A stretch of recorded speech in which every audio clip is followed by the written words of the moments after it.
Alrighty, Mr. S here. Happy Wonderful Wednesday to everyone out there in YouTube land. It is also College University Day. Hope everyone has their college gear out. Got my USC Trojans. Fight on.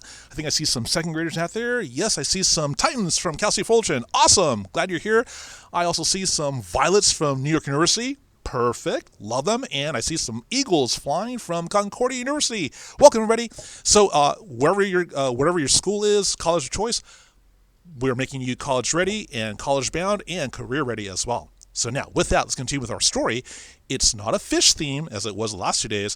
It is an animal theme, though. It's not a fish, as I said. It's a mammal. Starts with a G, 2 syllables, ends with an L.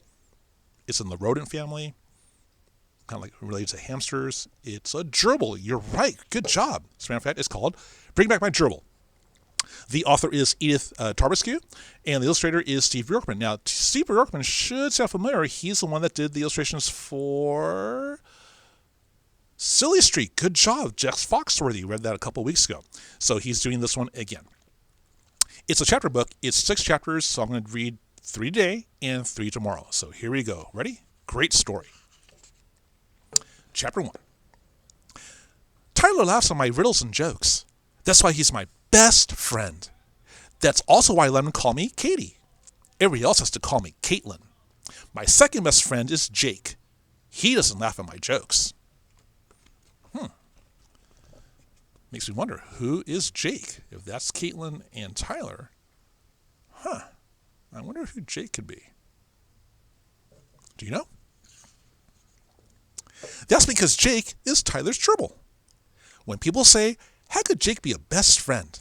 I tell them, well, gerbils have feelings too. One day, our teacher asked us to bring in something for sharing time. I raised my hand and asked if I could bring in an animal. Sure, she said. When I told Tyler I needed to borrow Jake, he said, what are you going to do with him? Before I knew what I was saying, I blurted out, we're going to clone him. Then there'll be lots of Jakes. So what's a clone? What do you think? Look over here on the right. On your right, my left. Do you see one Jake or many Jakes? That's a clue what a clone is. Make a twin of him? No way, said Tyler. I like him just the way he is. I'm only kidding, I told him. We wouldn't know how to clone him anyway. Tyler stared at me through his glasses. Finally, he said, do you promise to take care of him? I promise, I said. Let's go home and clean out his cage. Tomorrow's a big day for Jake. What do you think? Is Tyler convinced? Or does he need a little more persuasion? When we got off the school bus, 2 big kids started teasing Tyler about his glasses.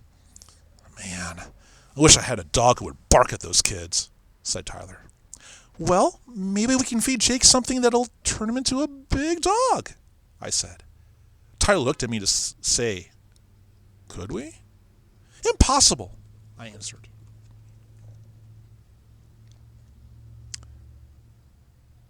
Interesting idea. Could it happen? Let's find out. Chapter 2. But we tried. We tried everything. Jake just ran around his wheel and ignored the food we offered him. Wait here, I told Tyler. I'll be right back. I ran next door to my house and dashed into the kitchen. I filled a small glass halfway with water. Then I looked in the cabinet and saw vanilla and almond flavorings. I poured some in along with green food coloring that my mom uses for baking cookies. I wonder what she is concocting. What is she making? What is she doing? And for whom? For Tyler? For herself? For Jake? Let's find out. I shook it up and thought, what a magic brew this is.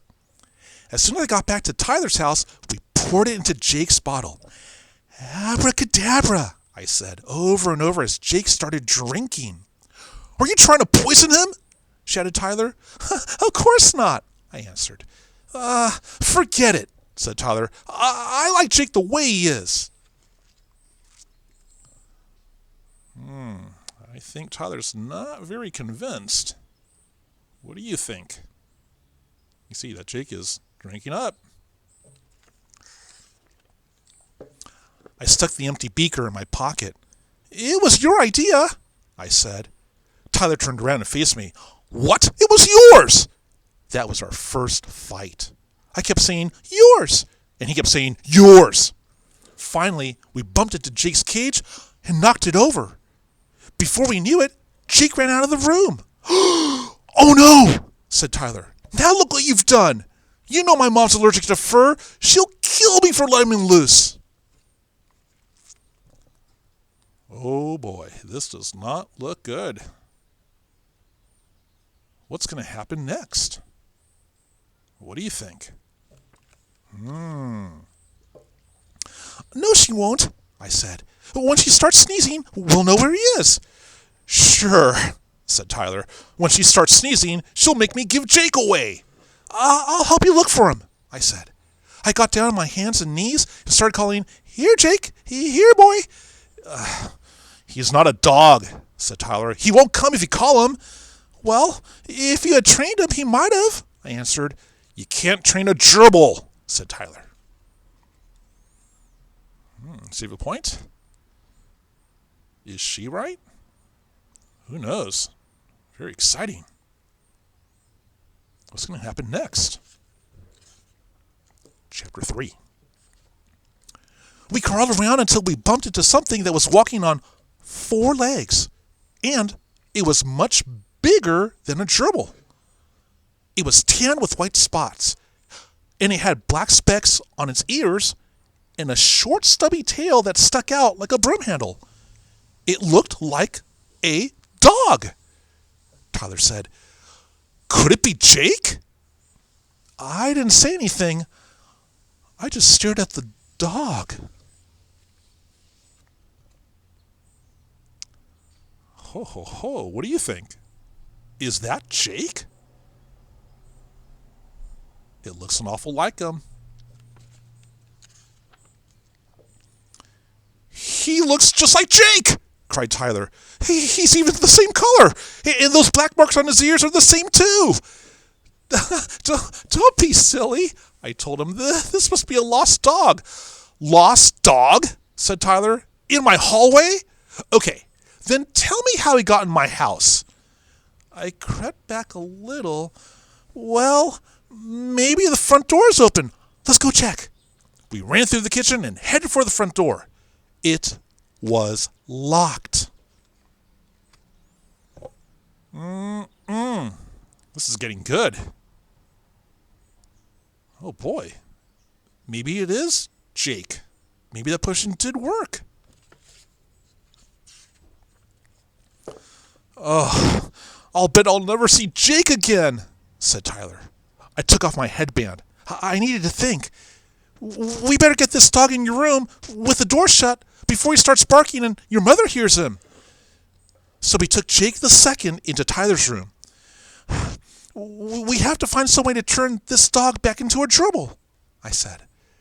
As soon as we closed the door, Tyler whispered, how can he be Jake the second?